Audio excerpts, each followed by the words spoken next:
Assalamualaikum warahmatullahi wabarakatuh.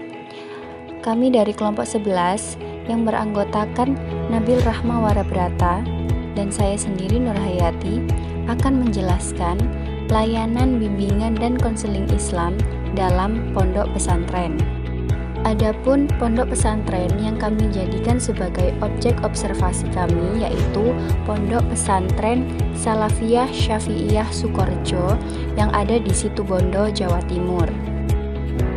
Informasi dan data-data yang kami peroleh terkait Pondok Pesantren Salafiyah Syafi'iyah Sukorejo atau layanan bimbingan dan konseling Islam yang dijalankan di pondok pesantren tersebut kami dapatkan melalui narasumber kami yang bernama Admin.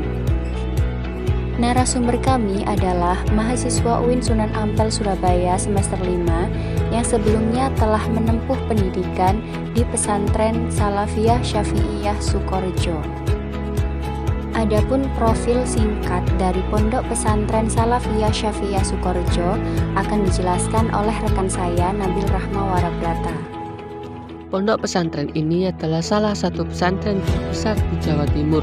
Pesantren ini didirikan oleh Kiai Syamsul Arifin pada tahun 1908. Pesantren ini berjarak 34 km dari arah Kabupaten Situbondo dan 55 km dari Pelabuhan Ketapang, Banyuwangi. Selain pengajaran ilmu-ilmu kitab-kitab klasik, pada tahun 1978 dibuka sekolah menengah pertama Institut Agama Islam Ibrahimi tahun 1968 dan membuka Ma'had Ali pada tahun 1990 sebagai ikhtiar mengatasi kelangkaan ahli fikih. Pada tanggal 18 sampai 20 Desember 2018, pondok pesantren ini mencatatkan sejarah untuk pertama kali menjadi tuan rumah penyelenggaraan Muktamar Sastra yang dibuka oleh Menteri Agama Republik Indonesia Lukman Hakim Saifuddin. Kegiatan-kegiatan yang ada di pesantren ini yaitu salat tahajud, salat berjamaah, mengaji Al-Quran, pembacaan nadom, pengajian kitab kuning, jam mutola'ah, kegiatan al-bargi, sholat qiyamul lail, pembacaan burdah keliling, pembacaan berjanji, sholawat badar, dan istighosah, musyawarah madrasah, dan lain sebagainya. Kemudian, untuk layanan bimbingan dan konseling Islam yang ada di Pondok Pesantren Salafiyah Syafi'iyah Sukorejo ini dijalankan sebagaimana layanan BK pada umumnya. Secara umum, mayoritas pondok pesantren tidak menggunakan konsep layanan bimbingan dan konseling pada umumnya. Jadi dalam pesantren biasanya tidak ada konselor. Yang ada adalah guru pembimbing di setiap kelas, di setiap marhalah, atau di setiap kamar.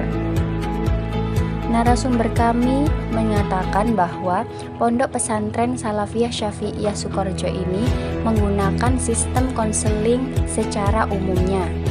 Jadi, santri-santriwati bebas bercerita tentang masalahnya, tentang jenjang pendidikannya, dan lain sebagainya, sebagaimana konseling juga menerima klien-klien dari berbagai arah, berbagai masalah, dan apapun itu. Lantas, apa yang membedakan bimbingan dan konseling yang ada pada pesantren dengan bimbingan dan konseling yang ada pada sekolah secara umum? Nah, narasumber kami mengatakan bahwa bimbingan dan konseling yang ada di pesantren Salafiyah Syafi'iyah Sukorejo ini dilakukan secara tidak terjadwal. Maksudnya adalah para konselor ini akan berkeliling kelas, kemudian jika ada kelas yang kosong, maka konselor ini akan mengisi. Mereka akan memberitahu bahwa kelas yang kosong ini akan dijadikan sebagai sesi konseling atau pemberian bimbingan dengan tema tertentu pada kelas yang kosong ini. Menurut pengalaman dari narasumber kami yang pernah mendapatkan bimbingan saat kelasnya kosong dalam pesantren tersebut, ia mengatakan bahwa saat itu konselor memberikan bimbingan tidak beracu pada pemikiran-pemikiran dari tokoh-tokoh barat, tetapi juga memberikan penjelasan disertai dengan dalil nakli ataupun dalil akli. Hal inilah yang menjadi tujuan akhir dari konseling Islam.